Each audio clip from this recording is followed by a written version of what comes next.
Hi friends, நம்ம விஜய் மல்லி ஸ்டோரியில் வந்துட்டு ஐயோ ப்ரோமோ பார்க்கும்போது அவ்வளோ ஒரு சந்தோஷமாக இருக்குது அப்படிங்கிற மாதிரி ரொம்ப சந்தோஷப்படுற மாதிரி தான் வந்திருக்கு அப்படின்னே சொல்லலாம். ஏன்னா வந்து பார்த்திங்கன்னா இத்தனை நாள் வரைக்கும் விஜய் மல்லி சேர மாட்டாங்களா அப்படிங்கிற மாதிரி நம்ம நினச்சிட்டே இருந்தோம். பட் ஆனால் கடவுள் கண்ணு திறந்துட்டாரு அப்படிங்கிற மாதிரி ஒரு சின்ன விஷயம்தான். ஆனாலும் வந்துட்டு மனசுக்கு வந்து ரொம்பவே சந்தோஷமான விஷயமா இருக்குது அப்படின்னே சொல்லலாம்.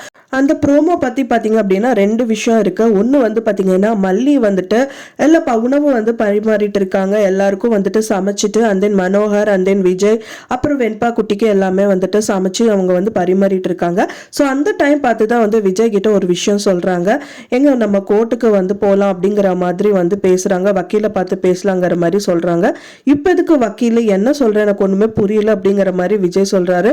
நீங்கள் வந்து யதார்த்தத்தை எடுத்துக்கிட்டாலும் நான் வந்து போய் தான் பார்க்கணும் அப்படிங்கிற மாதிரி. அதாவது இப்போ இவங்க ரெண்டாவது ஒய்ஃப் இல்லையா, ஸோ அதனால வந்து ஏதாவது கோர்ட்டு மூலியமா இது வந்து உண்மை அவங்க வந்து கண்டிப்பாக இது வந்து செல்லுபடி ஆகாதுன்னு சொல்லிடுவாங்களோங்கிறதுக்காக ஏதாவது விஷயம் சொல்றதா கூட இருக்கலாம். ஸோ அந்த அளவுக்கு வந்து மல்லி வந்து விஜய் சொல்றதுக்கு முன்னாடி யோசிச்சுட்டாங்க.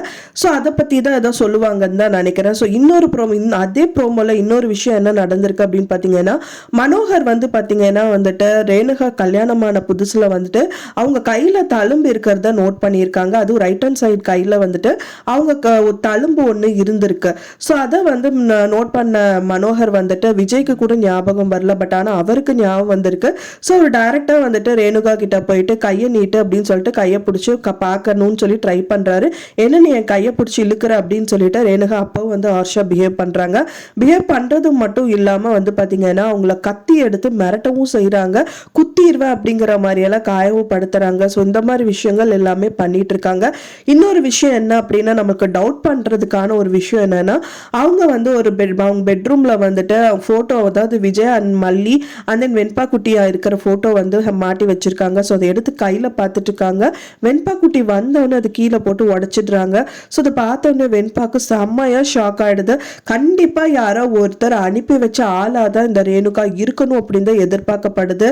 ஏன்னா எத்தனையோ விதத்துல வந்து மல்லியும் விஜயும் பிரிக்கிறதுக்கு வந்துட்டு ராஜி அண்ட் தென் ரஞ்சிதா அப்புறம் வந்து பாத்தீங்கன்னா நிஷா எல்லாருமே ட்ரை பண்ணிட்டாங்க. பட் ஆனா யாருனாலையும் பிரிக்க முடியல. இப்போ கூட ஹனிமூன் ட்ரிப்ல கூட வந்துட்டு அவங்களால ஒண்ணுமே பண்ண முடியாததுனால இவங்க தான் வந்து சஃபர் ஆகுறாங்க. அதாவது வந்து Raji and then Ranjitha and then Nisha and Kathiresan தான் வந்து சஃபர் ஆகுறாங்க.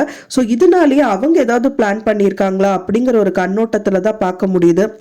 ஸோ என்னதான் இருந்தாலும் பரவாயில்ல, இப்போ ஒரு ப்ரோமோ வந்துட்டு கொஞ்சம் ஆறுதலாக இருக்கு, நம்ம சீரியல் வந்து கொஞ்சம் இன்ட்ரெஸ்டிங்காக பார்க்கலாம் அப்படிங்கிற மாதிரி இருக்கு. ஸோ நீங்க என்ன நினைக்கிறீங்க அப்படின்னு சொல்லிட்டு உங்களோட கருத்துக்களை மறக்காம எனக்கு கமெண்ட்ல ஷேர் பண்ணுங்க.